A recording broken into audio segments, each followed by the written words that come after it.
traveler and Paimon. What a fantastic night. I'm still immersed in all the happiness and joy, like a candle floating on water. So are we, and that's why we're here to talk with you. Is there anything you want to know?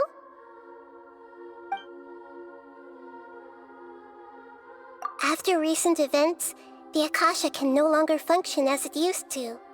I've given it some thought, and have decided to shut it down permanently. But this is definitely not a bad thing. Even from the beginning, I've been planning to shut it down. The Akasha's centralized administration of knowledge has always restrained people's curiosity and curtailed the number of paths available to them. I don't think this is good for Sumeru. Although people may initially feel a little uncomfortable with the loss of the Akasha, they will soon understand that this life is more suitable for them. And as for the future of Sumeru, I'm preparing to regain control of the academia. The former sages have received their punishment, but the new sages have yet to be selected. I will oversee the process personally. I hope that the new 6th grade sages will be more focused on academics. Sumeru needs such leaders more than ever. The other big issue is the people of King Deshret. All the residents of the desert, in fact. They have been mistreated for far too long. I've already taken some measures to address this. It will take some time to rebuild everything, but no matter if it's culture, friendship, or trust, we will rebuild it.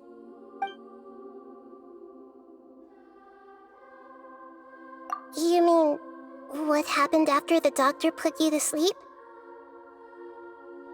You guessed correctly. The top-ranked Fatui Harbingers, up to number 3, possess power comparable to that of gods. I was no match for him in that kind of situation. However, in spite of the bad situation, I still managed to make a fair deal with the doctor.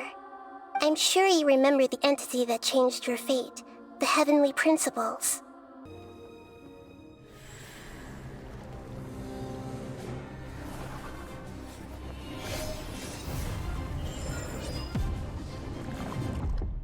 In fact, the Heavenly Principles has been quiet since the Conria disaster 500 years ago. I used this point as leverage against the doctor. I told him that the Heavenly Principles may be awakened if I destroy the Gnosis. Although it's just a bluff, he still fell for it. I assumed that the Heavenly Principles wouldn't just stand by and let such extensive damage to its laws take place. And as for what I exchanged for the Gnosis, the exchange served as both punishment for the doctor as well as a boon of new knowledge that I couldn't refuse as the god of wisdom.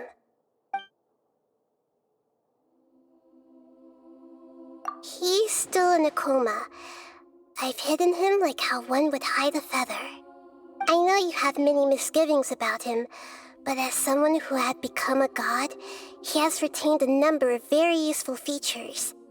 Don't worry, I'll keep an eye on him and make sure he doesn't do any evil. In addition, there are still some mysteries left in him. Some things may be very clear from my perspective, but he is still yet to understand them himself. His future will be determined by fate.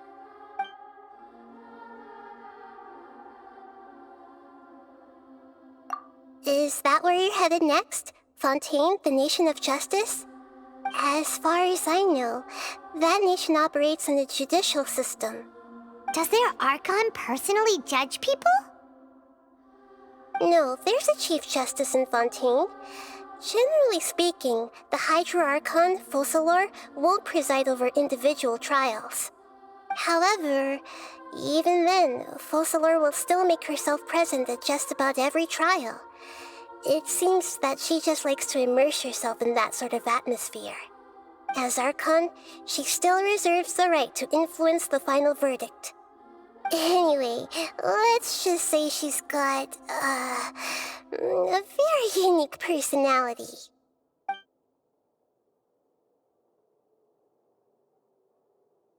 Are you sure? Isn't there something else you haven't asked about yet? Huh? You mean... About your sister.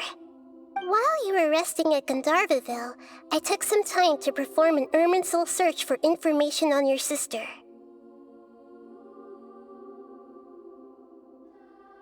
Yeah, isn't Irminsul a repository for all the information and memories of Teyvat? So there shouldn't be anything on him or his sister. This is true in your case. Irminsul indeed does not have any information on you. However, there must be something different about your sister. Because, as it turns out, the world has recorded information on her after all. What? There is only one possible explanation. She belongs to this world.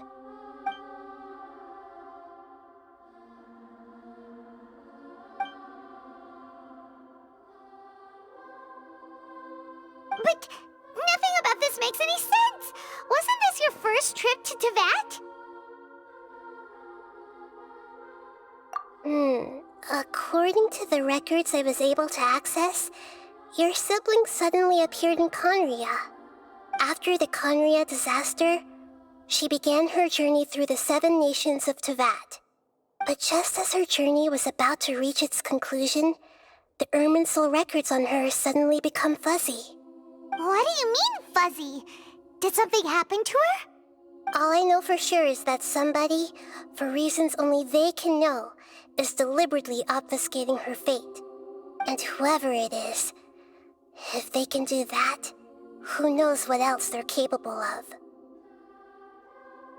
But even that wouldn't explain how she somehow comes from this world.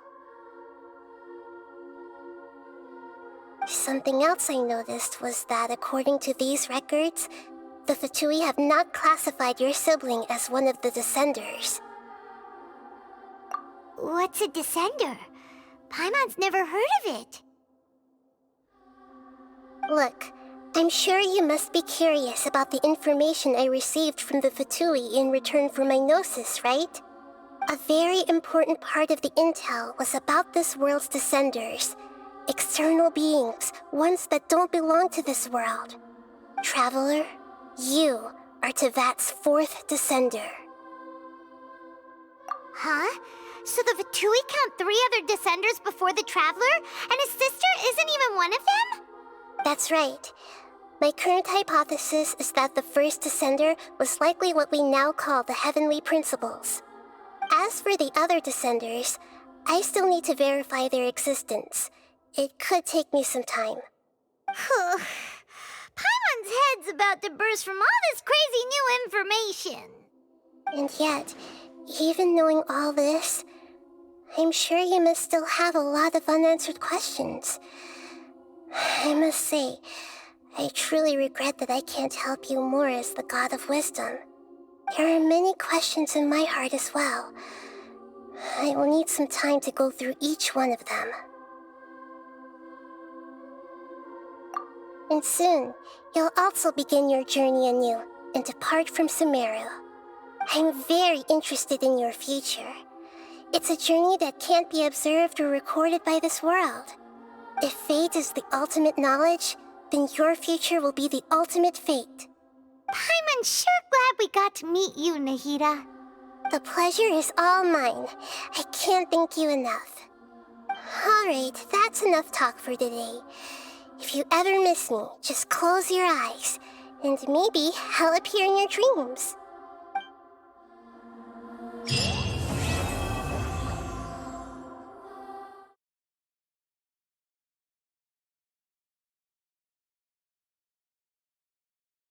Let me give you some background. This all started with the discovery of some records in Tatarasuna. The writings mentioned someone by the name of Mikoshi Nagamasa, who crafted a fine blade. But in the end, he threw it into a fire to destroy it, and killed his servant Katsuragi. Why? Well, no one knows. Apart from the swordmaker, his servant, and the one who wrote this all down, the records also mention a kabuki mono. This seems to be an Inazuman word for an eccentric stranger, someone who dresses funny or acts in an unusual way. Even back then, Tatarasuna was already at the center of Inazuma's smelting industry. The man in charge was a government official named Niwa. Curiously enough, it seems like he went missing too.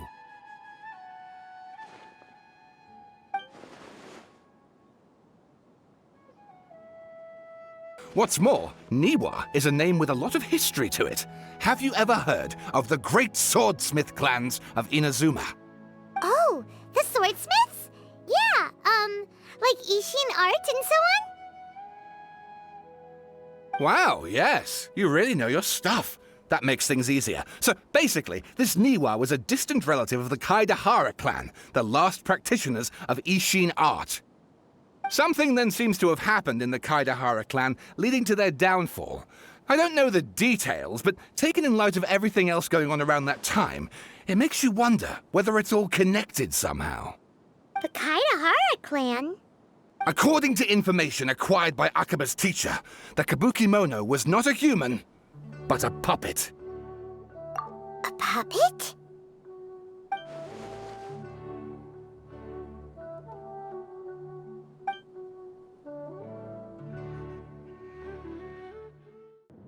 The world looks glorious in the snow. Pure white, like the light of the moon. A perfect backdrop for bloodshed.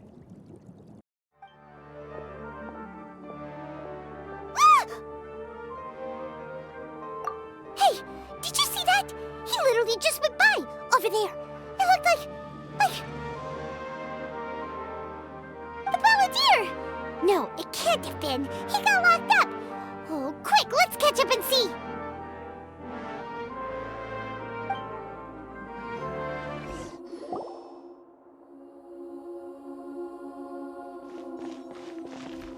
Traveler, Paimon, there you are.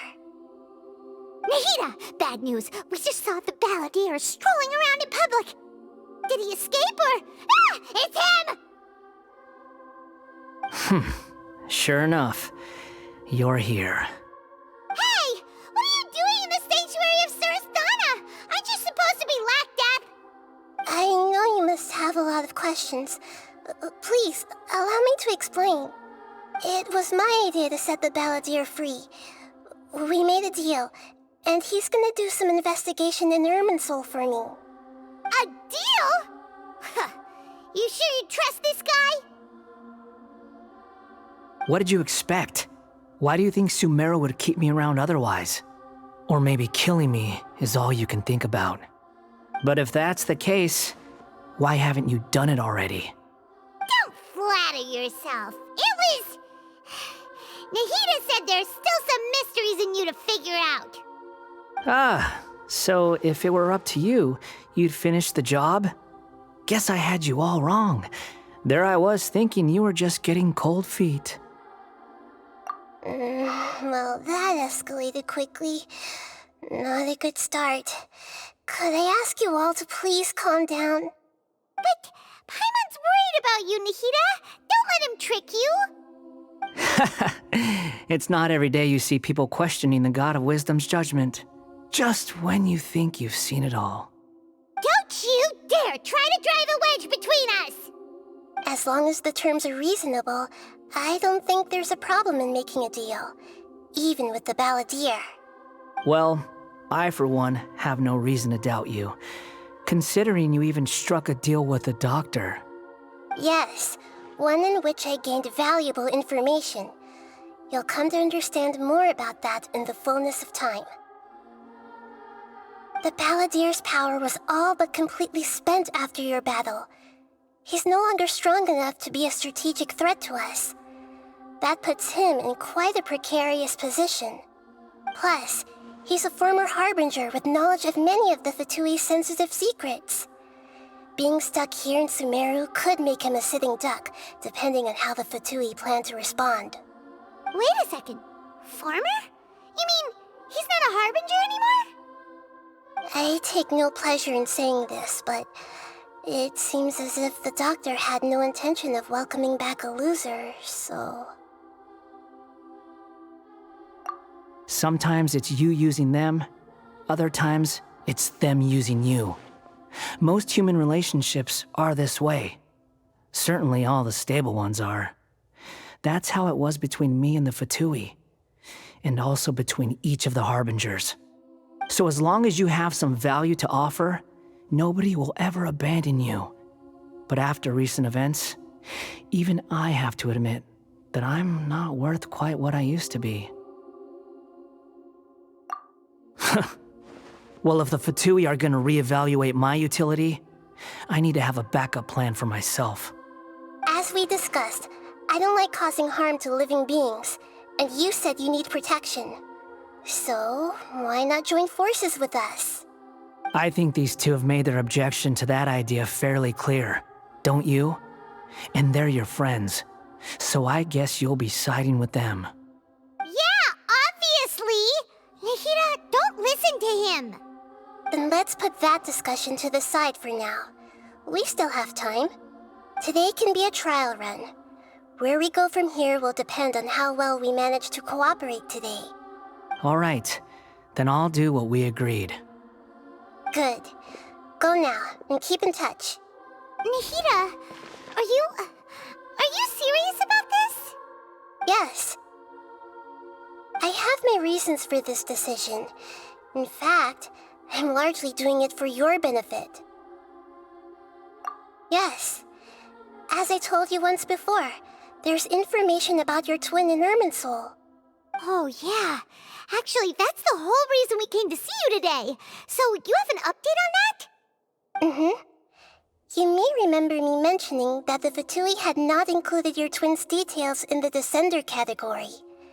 This is an extremely important point. It's possible that the Fatui have other information that even I don't know about.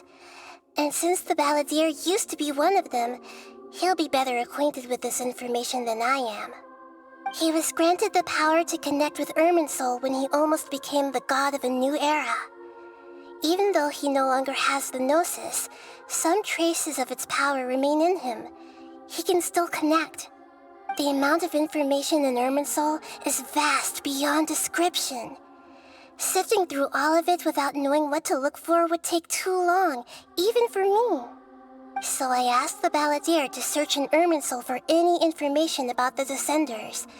He's more familiar with this kind of information, and should be able to find it more quickly. Exactly! Or what if... Paimon just doesn't trust him! He's treated us as enemies every time we've run into him! I understand.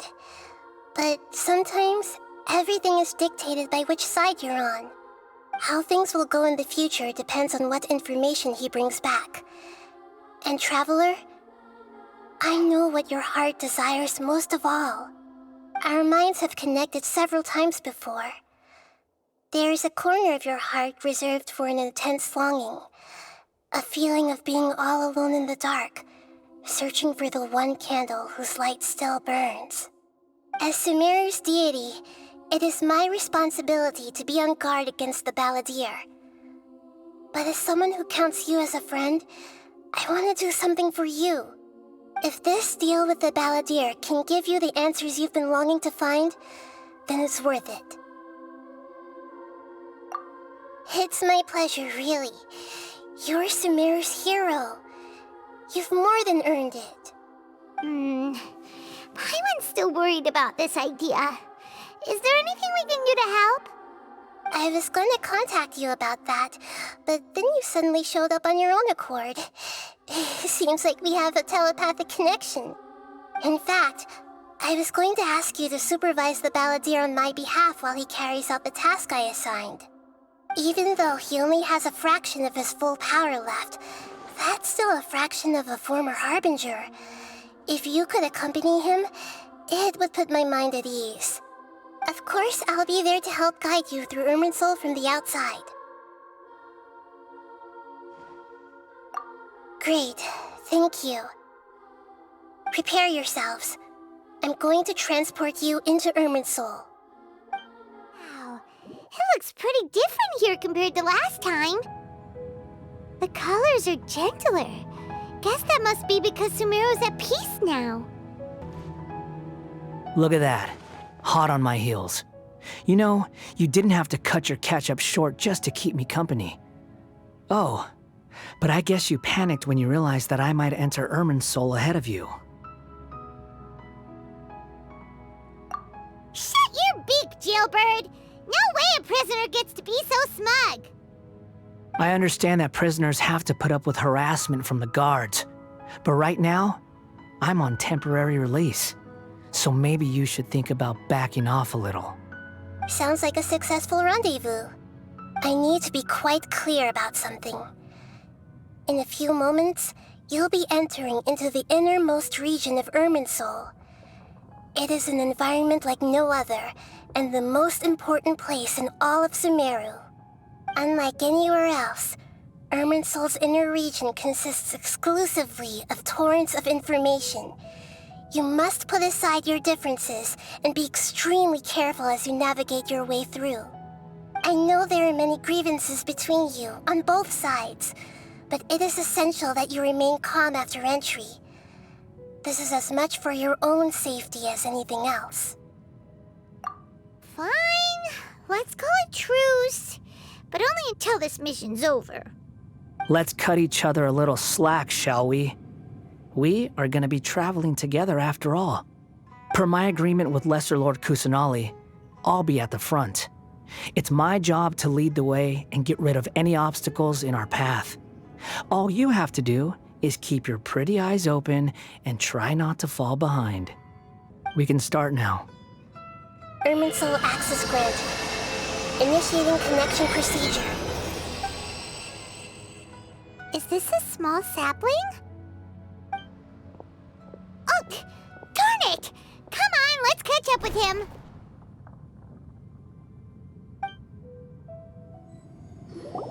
Wow! So this is the inside of Irminsul.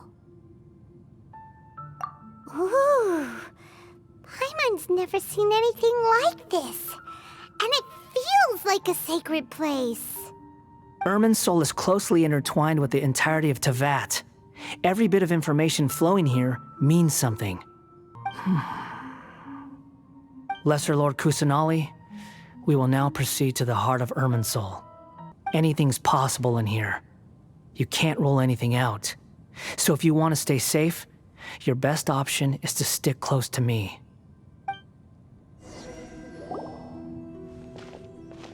We're here. What a huge tree!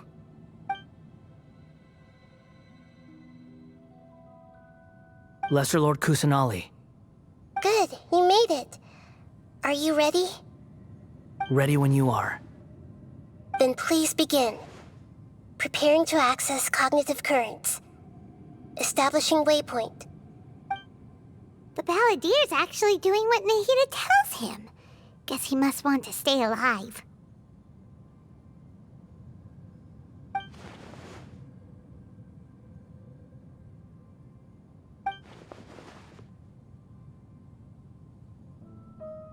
The rest is up to you.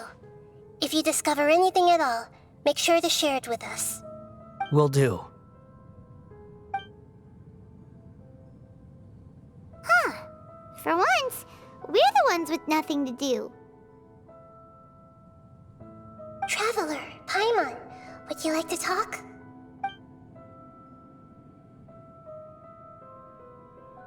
Yes, I've also invited Paimon to join. Huh? What the? We can talk to each other inside our heads?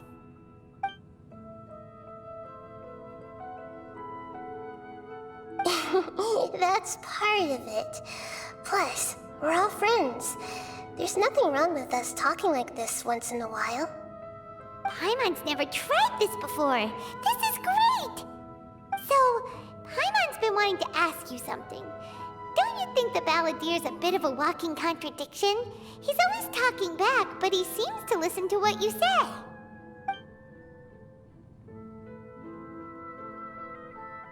As I've told you before, there are still some mysteries for him to resolve.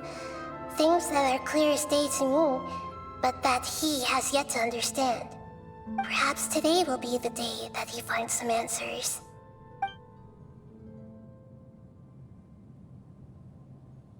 Well done.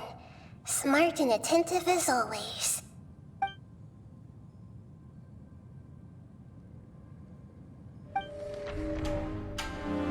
The second was a human. My family. My friend. Consumed by fear, he saw me as an abomination.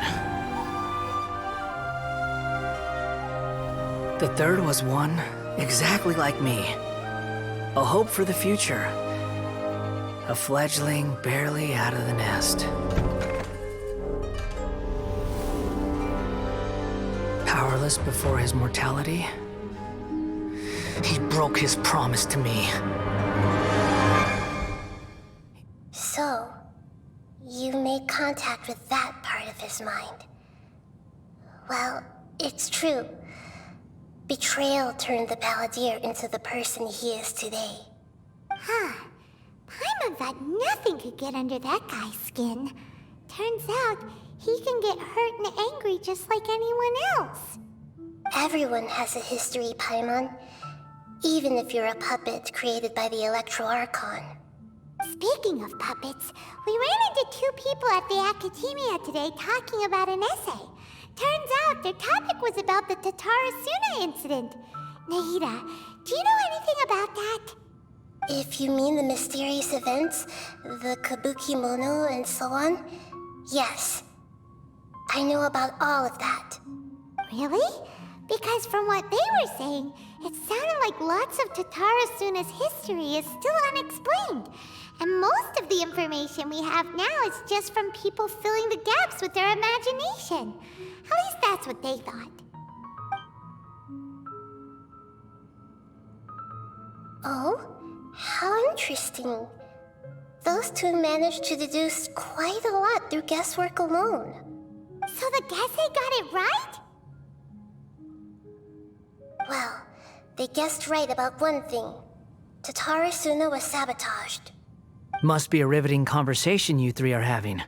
Funny how all the good ones happen when I'm not involved. What makes you think we're talking to each other? Don't insult me. You're having a private conversation without me. Obviously, I must be the topic of said conversation. Of course you do. You can't have your prisoner knowing too much. So, have you found anything yet? Still looking. Don't get your hopes up, though. You and your twin come from outside this world. It wouldn't surprise me if there was nothing on either of you in Irminsul at all. Wait! How did you know about that? Did Nahida tell you? It's not like we've never met before. And anyway, you're world famous. It'd be more surprising if I didn't know a few things about you. Right now, we have to keep the peace. I'm not interested in creating more misery for myself, and making cordial conversation is something I can manage. Huh? Wait. This light. It looks similar to those saplings. What could it be? Anonymous data. Hey, don't you forget the agreement! You have to share it with us! Shh. Just wait.